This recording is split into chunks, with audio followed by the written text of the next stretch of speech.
All right, what is going on, everyone? Welcome to another episode of Very Cold Lasagna, the podcast that is a safe and open listening platform for casual, cold, and even the dumbest takes on the world of WWE, AEW, the NFL, and the wide world of pro wrestling and sports in general. I'm your host, DylanLasagna. Welcome to today's episode number 44 of this freezing cold podcast. It's once again time to open up that very cold fridge and grab that very cold lasagna for more casual and cold opinions on the world of the NFL. And today, we got a good show for you all because we're going to be talking about week 1 of the 2021 NFL season, some winners and losers, and my picks for week 2. Coming up real shortly, starting this Thursday with Thursday Night Football between the New York Giants and the Washington Football Team. But first, we got to talk about week 1. To, I guess, kind of like a prelude to our recap here on the show, I gotta say week 1 was pretty exciting. It was a pretty exciting week to start the season. There's a lot of like really surprising shit that happened, a lot of upsets, and a lot of surprises, a lot of expected things too, but not in the way that you would expect it, both expected and unexpected as well. And honestly, half of the games were pretty damn good. There are already a couple of like game of the year contenders in week 1. So that being said, there are some takeaways from week 1. But before we continue further talking about the rest of week 1 and the rest of the show, make sure, as always, because we gotta shield ourselves here on the show, make sure to subscribe to the YouTube channel, turn on that notification bell so you'll be notified each and every vodcast of Very Cold Lasagna that comes out on the YouTube channel, as well as the exclusive YouTube content that is only shown, well, here on the YouTube channel. And make sure to listen to the show on Apple Podcasts, Spotify, and Anchor FM so you can listen to the show wherever you go, as well as Google Podcasts. I keep forgetting to plug that too. And follow the show on social media, on Twitter and Instagram at Very Cold Lasagna, so you can tweet along or post along or share your images with me on Instagram or whatnot. So let's talk about week 1, the first week of the NFL season. Honestly, this first week was pretty damn good. It lived up to its hype. It really did. Again, there were some games that were really good. Early games of the year contenders. Others were like, they were blowouts, but they were like, damn, I did not expect this team to get their ass whooped by this team. So a lot of surprises and a lot of, damn, these are really damn good games that I didn't expect to be damn good games. So anyway, let's talk about it. So we had the very first game of the season, the Tampa Bay Bucks having their Super Bowl ceremony, you know, for them to have their like flag, their banner put up for everyone to see. And it's kind of like sad to see, you know, their, instead of a flag, they have like this little very tiny banner on the section of the stadium. It just read like in the smallest font, their Super Bowl banner. It's kind of sad. Like they literally could have just put their a Super Bowl flag, their Super Bowl banner on the pirate ship. Like, why couldn't they put it there? You know, it just feels sad that it had to be reduced to that. But anyway, the Tampa Bay Bucks beat the Dallas Cowboys 31-29 in a surprisingly good game. So Dak Prescott was honestly like he didn't miss a beat. He didn't miss a step. Like he was not rusty. He didn't look scared to throw the ball or even run out of the pocket. He looked like he was still playing, like as he never got hurt. So the Cowboys, even though they lost, they should be proud of Dak Prescott's effort, and they hope to carry that momentum when they go to LA to face the Chargers. And as for the Bucks, well, I mean, what else can I say about Tom Brady? I mean, even though I personally like don't like the guy, as a player, but I am always willing to admit that he's insane for defying age, defying father time, for somehow playing like he's 20 years old. It's pretty damn insane. Where he's just able to make all these awareness plays and getting the ball out of his hands at quick speed still, and having this huge velocity throws to Gronk, to Antonio Brown, to Chris Godwin. It's insane. It is very insane. So, despite that, I mean, the Bucks were in a fight where they were in a dogfight against the Cowboys, and they had to get a game-winning field goal to win this game, and they were tested early. They were tested early, but still, pretty damn good game there. So then we get to the Sunday morning and overall Sunday slate of games, our first NFL Sunday of the year, and thankfully we got that because, like I said, I am so damn tired of pro wrestling. So, in our first surprising upset of this slate we're about to talk about, the Houston Texans, yeah. Everyone's supposed skid marks, the new Cleveland Browns of the NFL, the Cleveland skid marks. So everyone thought the Houston Texans were going to be the worst team in the NFL. They were going to be the shit stones of this 2021 season. They were going to have the first overall pick. Now, they could still have the first overall pick. But on this past Sunday, this week, they completely whacked the still supposed ass wipes of the league in the Jacksonville Jaguars. Yeah, their new number 1 overall pick, Trevor Lawrence, and their new head coach in town, Urban Meyer. Yeah. Like, that Jaguars team, they just looked like they weren't ready to play. Like, everything that they built up towards the preseason, and yeah, I get it. It's preseason, it's a totally different game, but it's like, it looks like they didn't come ready to play with a game plan for the Texas team. They were just like, oh, it's our division rival who lost their star quarterback, Deshaun Watson, and they pretty much got rid of almost everybody that was a key piece throughout the years, and we can just run past them, even though we have a quarterback that still doesn't have support around him. We'll be fine. But damn, like, you gotta give credit to the Houston Texans for, in spite of everything that's going on in their organization, like every shitty thing that's happening there, they pulled off a surprising upset. Probably one of the most surprising upsets this week, but the most surprising is more reserved to another team this week. So, yeah, sure, the Houston Texans are probably going to be this year's Jaguars, where they might win the first game and then lose all of them the rest of the way. But, then again, maybe they might not be as big of a pushover as, people are making it out to be. I don't know. We'll see. From what I've seen, Tyrod Taylor was, solid. He was turnover free, and the running game was pretty good. I don't know. We will see what happens there. So the Houston Texans whacked on the Jaguars 37-21. Then the LA Chargers defeated the Washington football team 20-16. Ryan Fitzpatrick left the game to a hip injury, and he's going to be out for several weeks. And it's going to be Taylor Heineke time in Washington. So they're going to need him to step up like he did in the wild card game and like he almost tried to do in week 1 against the Chargers. He did pretty decent. Now he's going to have to prove that wild card game was not just a one and done, and his performance in week 1 was just not a fluke. So he's going to have his chance to do that this Thursday night against the Giants when we talk about our picks.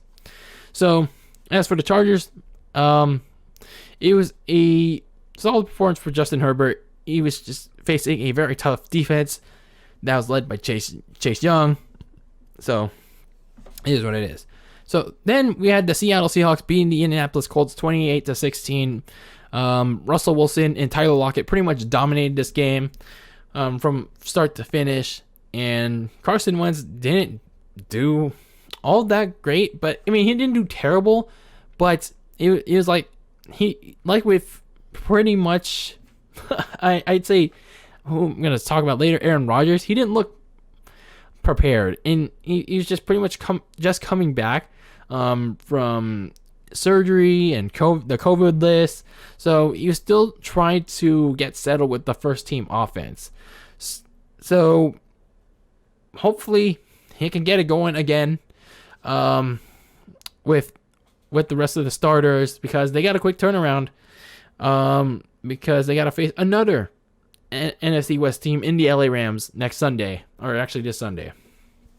So then we had the Carolina Panthers beating the New York Jets 19-14. So Sam Darnold, the former Jets quarterback, gets a little bit of revenge on the team that shipped him away down to Carolina. So a little bit of revenge there. Zach Wilson, the number 2 overall pick from this year's draft, he looked pretty good, made some mistakes, but I think the Jets should be fine with him. Robert Saleh nearly got his team back in the game, but we'll see how it goes from there, how he built on this loss.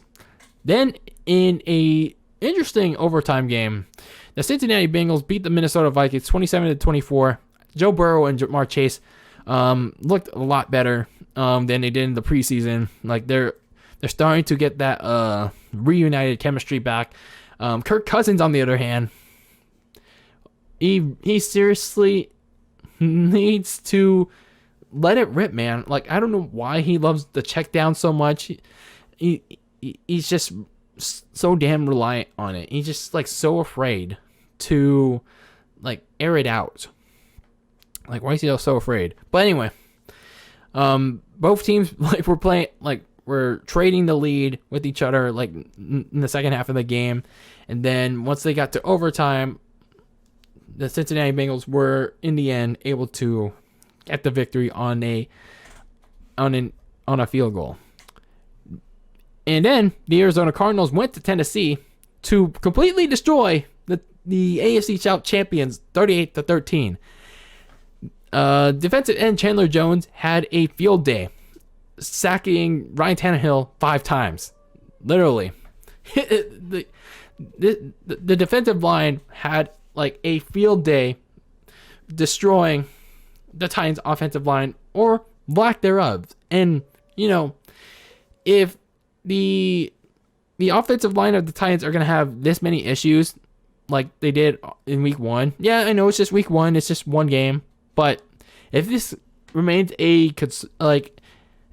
thing going forward, it should be a concern for this Tennessee team, who's invested so much on the defensive side of the ball and allowed this many points to Kyler Murray. Oof, man. And as for Kyler Murray, man, I gotta say, he's like, I know it's just 1 week, but he's starting to get that rhythm with DeAndre Hopkins. I don't know if like I saw anything from AJ Green, but overall he's making these crazy ass throws. He's making these good decisions, but then again, like, can he maintain that momentum? Can Cliff Kingsbury and the Cardinals maintain that momentum? We'll see. Then in Detroit, the 49ers beat the Detroit Lions 41-33. I'm going to get into this in the recap episode of Very Cold Lasagna, but this was a very disappointing win for the 49ers, because they had a 21-point lead in the fourth quarter. It was 41-17. Actually 41-10 by the fourth quarter. And it all of a sudden became an 8-point game near the end of the game. So they were literally trying to Falcons this game. They were literally trying to choke. That secondary is going to be a major concern, especially now that Jason Verrett, their corner that they signed for a 1-year prove-it deal, is out for the year with an ACL injury. So, injury mania is once again running wild in San Francisco. For Detroit, Jared Goff, he did pretty okay. He did solid in his first game in Detroit. The running game, it might be the big X factor for Detroit. That might be the bright spot. And the offensive line, who I thought was not going to do so well for the Lions, they did good in this game. We'll see if it holds up going forward. The Pittsburgh Steelers beat the Buffalo Bills 23-16. They pretty much shut down Josh Allen. That Steelers defense pretty much was lights out. The special teams made a crucial play in the second half, blocking a punt for a touchdown, and what pretty much sealed the game. And then the Philadelphia Eagles, in Jalen Hurts' first start, his first full-on start as a starter, I guess, they destroyed the Atlanta Falcons 32-6. And Jalen Hurts did pretty good against a Falcons team that was making its own mistakes. In the afternoon slate, we had the Kansas City Chiefs defeat the Cleveland Browns in a rematch of the AFC divisional game, 33-29. The Browns were actually leading by, I'd say about 12 points at the halfway point of this game. That was until, Patrick Mahomes went full on Super Saiyan and they scored 2 touchdowns in 3 minutes in the fourth quarter to take the lead. And Baker Mayfield made a costly interception on the Browns' last drive to pretty much all but end Cleveland's chance to win the game. Then, in the biggest upset of week 1, the New Orleans Saints. Yeah, the New Orleans Saints, led by the somewhat bust quarterback that was shipped away from the Bucs to the Saints. Jameis Winston, the newly crowned starter for the Saints, led the Saints to a blowout. They were led to a full-on ass whooping onto the Green Bay Packers in Jacksonville, by the way, because they couldn't play in New Orleans. 38-3. Yeah, Jameis Winston and the Saints whooped on the Packers' candy asses, 38-3. What the fuck, Packers? What the fuck, Aaron Rodgers? Where were you? Did you know there was a game on Sunday? Did you know that you had to play in Tony Khan Man land, in AEW land on Sunday? Or maybe they didn't want to go to the Super Bowl, but they also didn't want to go to flips and kicks and all that bullshit land on Sunday. So they were just we're just not going to play this game.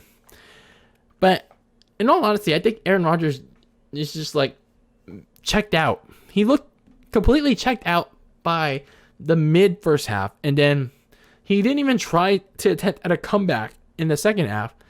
And I'll give credit to the Saints defense. He just completely made some stupid throws by yeeting a pass in the third quarter, which I think it turned out to be his last one, and it was easily intercepted by the Saints defense. And is this what we're going to be seeing for the next couple of weeks for the Green Bay Packers? Because at least with the Detroit Lions, they at least put up a fight against the 49ers. They sure, the 49ers made the stupid decision to keep their starters, but at least the Lions kept on fighting all the way to make it an interesting game. The Packers didn't do jack shit. The Packers did not do jack shit to try to fight in this game. So, yeah, the Saints beat the Packers 38-3. Then the Denver Broncos went up to New York to beat the Giants 27-13. It was supposed to be 27-7, but Danny Pennies decided to, you know what, I'm going to say fuck it, make the score look a little less intimidating and make it 27-13. So we can have a little bit of nickels too. So the Miami Dolphins went up to New England beat the New England Patriots in a, I don't know, it looked like a kind of defensive battle, but at the same time, like Tua didn't do all that well. Mac Jones looked solid in his first official start, but I don't know. It's something seemed a little out of whack with these two teams, but I gotta say, like Miami should have a little bit of concern going to next week against Buffalo, because like if they can't score this more points with Tua and all these other weapons that he has on the offense, and if the offensive line can't protect Tua as well, then they're not gonna make any moves in the AFC East. And as for the Patriots, man, what happened to that home field advantage? What happened to that home field that used to scare the opposition? It's like, I don't think it's working anymore. So then, in the Sunday Night Football opener, yeah, this is a matchup that everyone wants to see. The LA Rams beating the Chicago Bears once again in a blowout, 34-14. It's like the NFL wants us to suffer to end our Sunday night. So Matthew Stafford and the Rams offense, like, I think they're doing pretty well. I think they'll be fine. It just proves that this NFC West is going to be very like tightly contested. I think Cooper Kupp finally has a quarterback that can be beneficial to him. Like hopefully the rest of the Rams offense can also be like, you know, I don't know, like the right term is like can be able to share the wealth around Matthew Stafford.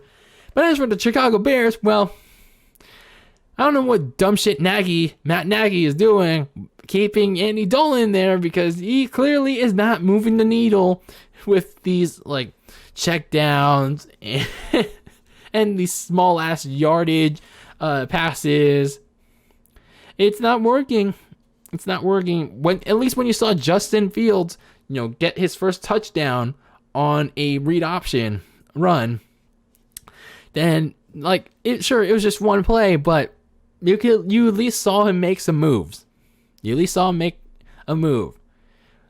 Question now is, are you gonna play him in week 2? Which they probably are. Yeah, they are gonna play him week 2 against Andy Dalton's old team, the Cincinnati Bengals, at home.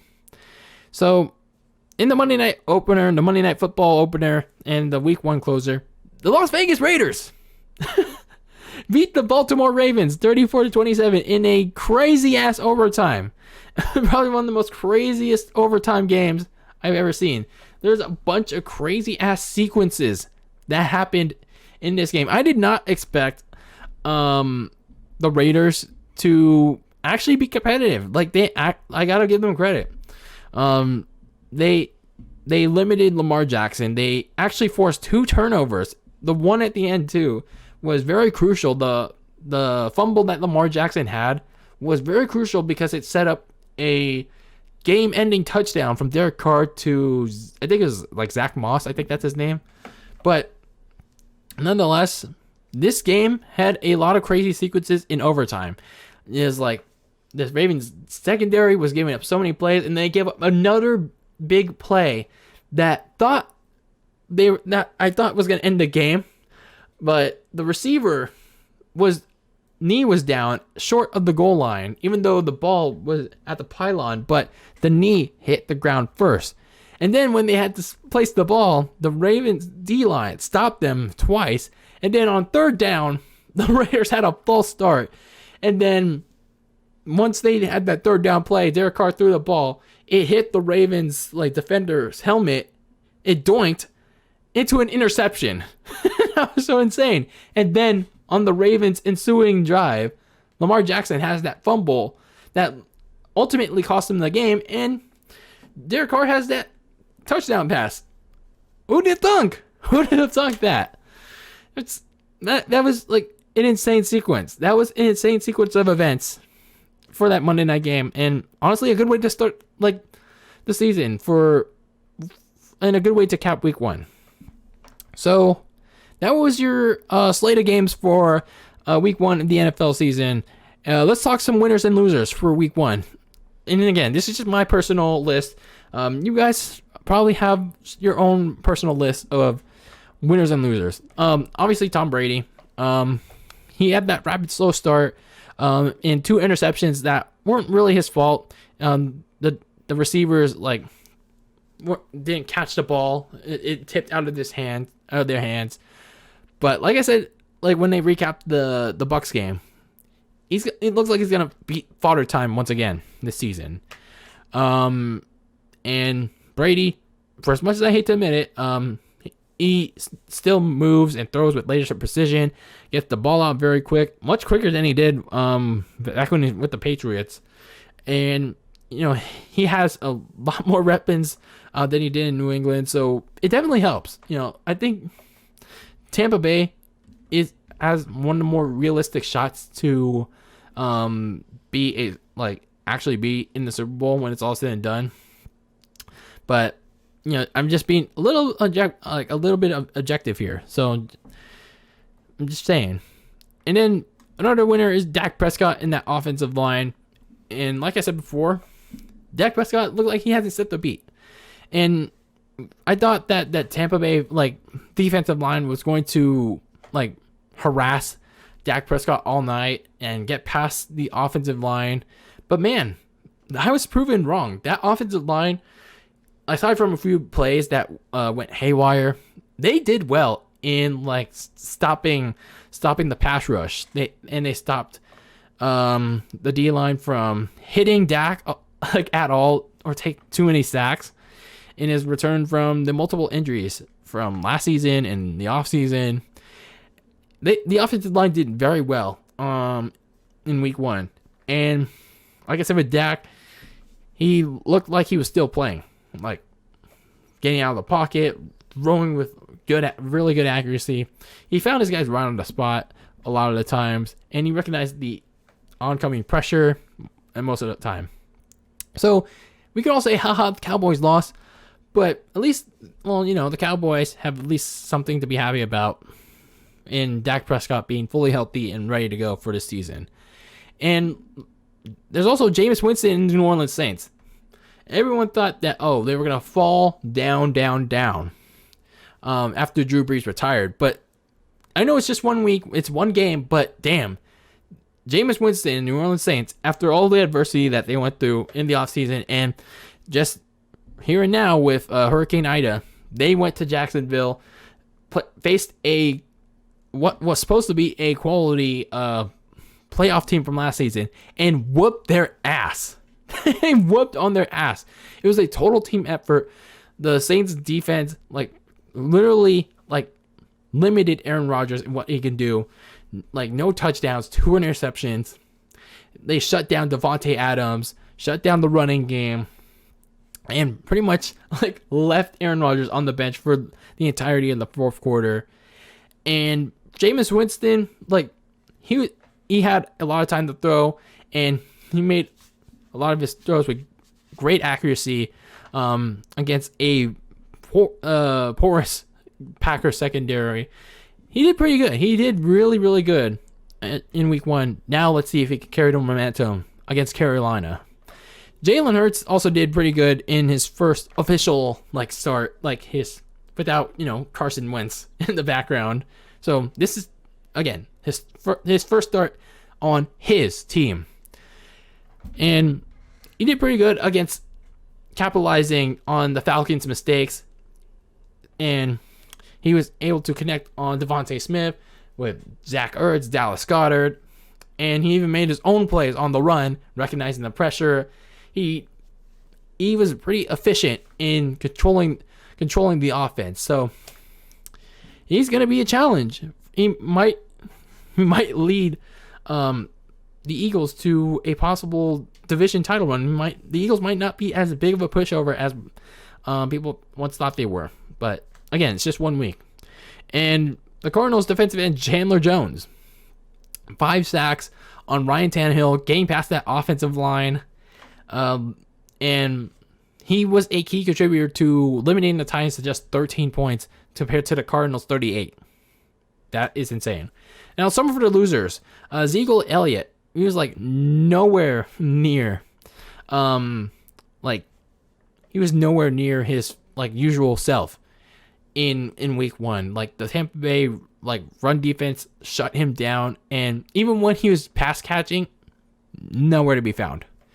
I don't know like what's going on. Is he injured, or is it just like has everyone figured him out already? Is he washed? I don't know. Well, I already talked about it many times, but the Green Bay Packers. It's like, where were they? Where were the Packers? Like on all fronts and all cylinders, where was their head coach? I keep forgetting his name. Matt LaFleur. And where was Aaron Rodgers? Where was Devontae Adams? Where was Aaron Jones? Where was Kevin King? Where was Randall Cobb? Where was everybody? Where was everybody on the Packers when they played the Saints? Did they go with the Cucks of Suck, the Young Bucks, to go watch some quality AEW matches in Jacksonville? Did they go with their Golden Goddess, Kenny Omega? Where were they? Where was their mental headspace on Sunday afternoon? They were making a lot of poor decisions on the offense, and they couldn't stop Jameis Winston and the air attack on defense. So they better figure it out next Monday when they face a Lions team that actually had a lot of fight. So hopefully, like, they can get the ball rolling again. The Ravens secondary and also Lamar Jackson. This Ravens secondary, yes, they lost Marcus Peters to an ACL injury, but man, I think that injury may have been like a big factor in how this Ravens like defense is gonna be for the rest of the season, because they did not look good against a Raiders team that pretty much has been checked down Charlie last year. So if they were able to give up 31 points to Derek Carr, give up all these big play throws from a guy that's pretty much just throws the check down like often, then there's going to be some serious concerns on this Ravens secondary when they face like more quality teams, especially like next week. They're going to face Patrick Mahomes and that like top speed offense with Tyreek Hill and Travis Kelce once again. So this is really concerning for the Ravens if they want to be a playoff team. Like I envision they're gonna have an 0-2 start very early in the gate. They're gonna be at the bottom of the pack very early on in this very competitive AFC North. They might, like, if the Ravens secondary like doesn't get it together, they could be like even like so far below the Cincinnati Bengals if they can't like gel together. So some players of the week, I have Tom Brady, Chandler Jones, Jameis Winston, the Saints defense, and I even put in a Bengals kicker because I'm nice. He made a game-winning kick for the Bengals, and also Daniel Carlson for the kick that matters most to tie the game, send that shit to overtime on Monday night. So to end today's show, to end this NFL general episode of Very Cold Lasagna, because obviously when we get to the Niners, we'll talk about them separately. Let's talk about week 2. We talked about week 1 in a big, long depth. Let's talk about week 2.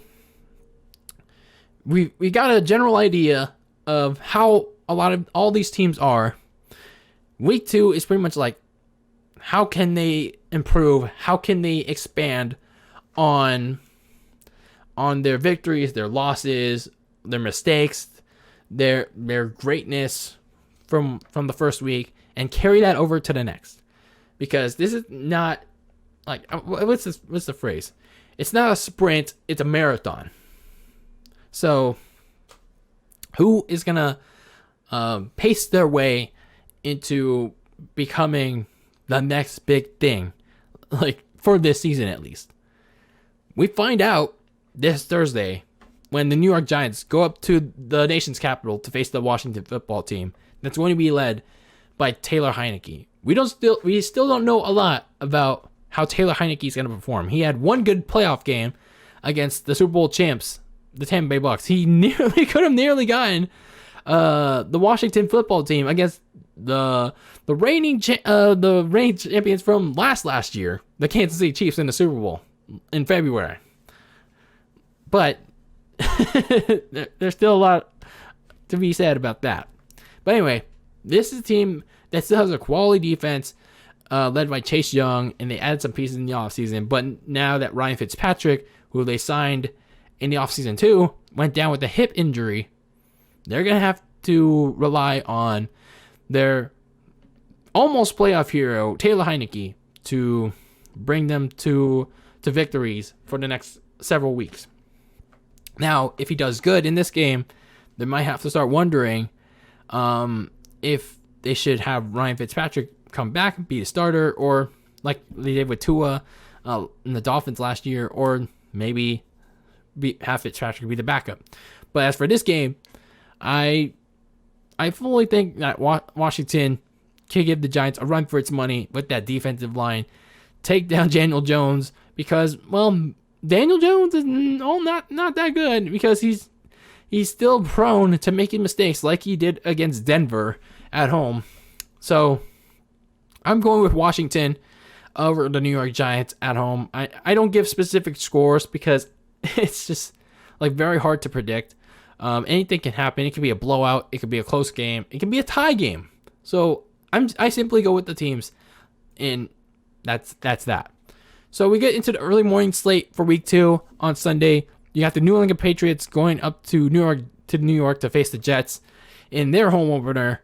The Patriots are still relatively, like, this iteration of the Patriots team at least, are still relatively unknown with, like, Mac Jones. It's only his second start, but also it's Zach Wilson's second start. So pretty much it's two teams with two rookie quarterbacks, and they're just trying to find their first victory. Who's going to get their first victory? Is Robert Saleh going to get his first victory as a head coach? Which team is going to, like, be willing to get that first win? I just think here and now, I think the Patriots have the most depth on defense and on offense compared to the Jets, but they didn't take full advantage of that in the Dolphins game. I just don't know if they are able to do that here in this game against the Jets. So we'll see if they can. I know Zach Wilson is just ready to break out, but I just don't know if he can with this limited set of talent. So I'm going with the Patriots over the Jets. Then we got Denver taking on the Jaguars in week 2. I mean, if you thought the Jaguars' performance in week 1 was bad, wait till Trevor Lawrence faces another good secondary in Denver. Like, the Denver secondary pretty much shut down Daniel Jones last week. Wait till the damage they do to Trevor Lawrence. But then again, Trevor Lawrence might have a bounce back game, or maybe he might not. But this Denver defense still remains like a quality one in the NFL. And Teddy Bridgewater actually had a pretty good game. So I think Denver is going to have a balanced effort here. So I'm going with the Broncos in this game. Then in Miami's home opener, they face the Bills. The Bills are pretty much upset with the fact they had a disappointing loss. They didn't show up. They didn't get the offense that they thought they would when compared to their matchup with the Steelers from last season. So for this season, they're going into this game trying to get that first win, and I'm just gonna roll with the Bills, and that's that. I don't really have much else to say about it. For the 49ers, they stay in the East to take on the Philadelphia Eagles. I'm going to talk about this more in depth on the 49ers portion of the preview edition of Very Cold Lasagna for week 2. But I will say, just to keep it brief, that the 49ers cannot sleep on Philadelphia either because of what just happened with the Eagles like victory over the Falcons and pretty much what the 49ers just experienced with their collapse in Detroit. So despite that, I'm rolling with the Niners in a very close one against the Eagles. So we also have the LA Rams taking on the Indianapolis Colts. I think the Rams are more talented, a more talented team than the Colts. Yes, the Colts have a much better defensive line than the Bears do. Like the Bears are like have this supposedly great defensive line, but they don't. But in contrast, the Colts actually do have a great defensive line. It's just that Carson Wentz has yet to fully tap into that potential. Get some more reps in with the starters, and if he can get fully comfortable in it, maybe they have a chance at an upset. But for now, I'm rolling with the Rams to win this matchup, start 2-0 for the season. Then we have the Las Vegas Raiders for their follow-up to the overtime thriller with the Ravens. They travel to Pittsburgh to take on the Steelers. We'll see if the Raiders are able to follow up a Monday night victory with a win this time around, because the consensus for the last 2 seasons has been, well, the Raiders win on Monday night, then they always suck the next week. So that's been the consensus. They faced Denver in 2019. Then they sucked against the Chiefs. They faced the Saints in week 1 last year. They faced, I forgot who they faced in week 2, but you get the idea. You get the idea of where I'm going with this. It's like the Raiders got to follow up on that momentum that they built on their Monday night games that they're, for some reason, always featured in. They're always featured in these Monday night games. So they have to build on this momentum against a team that has a really good defense. They have a really good special teams. And, well, it depends. If Ben Roethlisberger can stay consistent, we'll see. But I'm rolling with Pittsburgh. I think their defense will light it up against Derek Carr and that offense. Maybe shut it down when crunch time matters most. Then we got the Cincinnati Bengals traveling to Chicago to take on the Bears in their home opener. We are at this point, we already know how much the Bears will suck until Justin Fields eventually starts.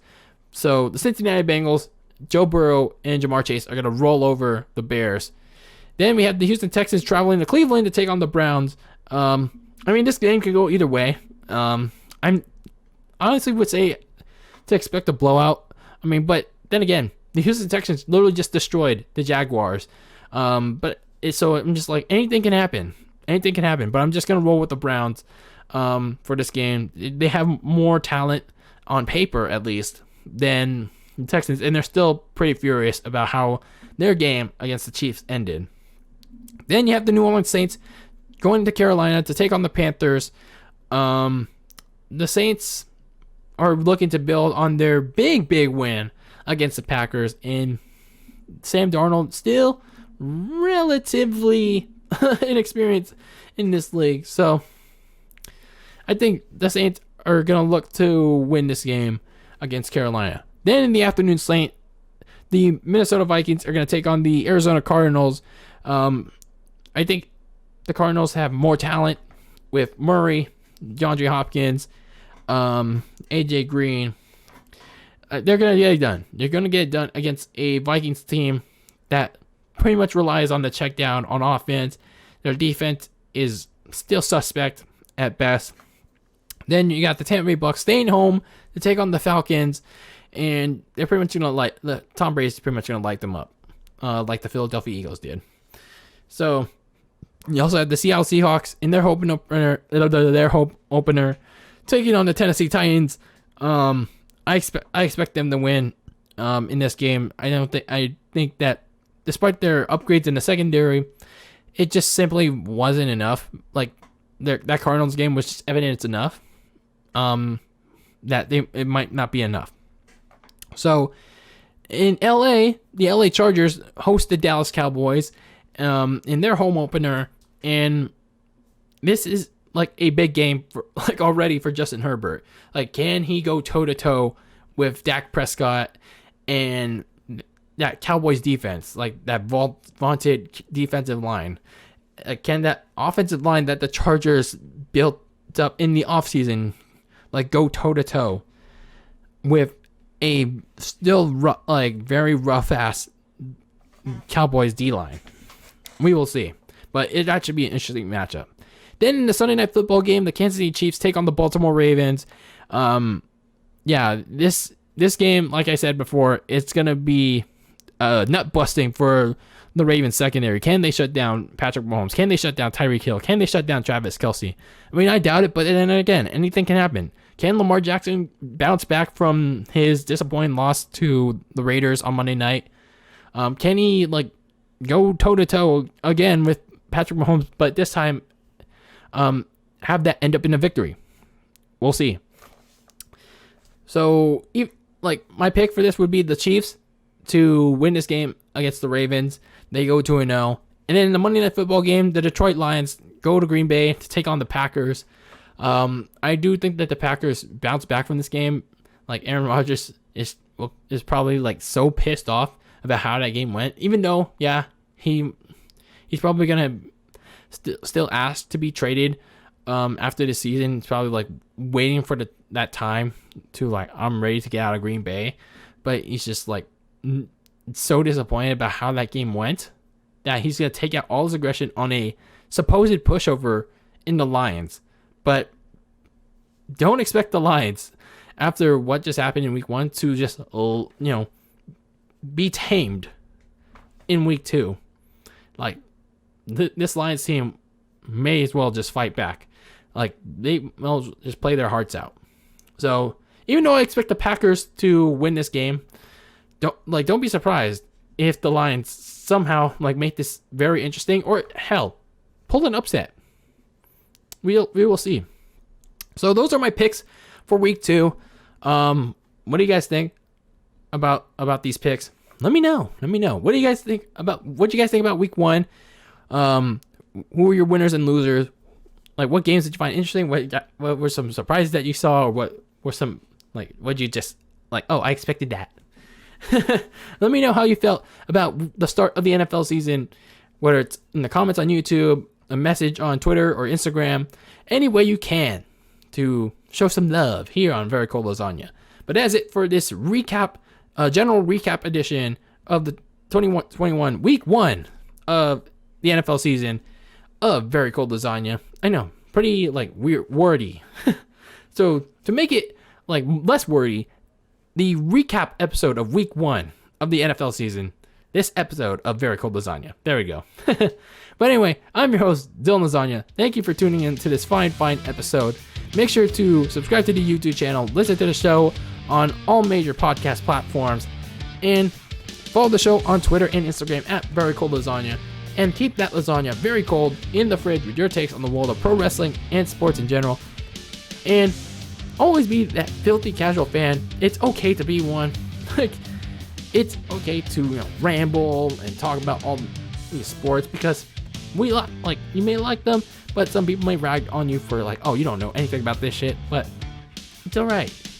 Let them rag on you for it, because we're just like sports. I don't know. That's all I can say about that. But anyway, I'm DylanLasagna, signing out. Until the next one, peace out.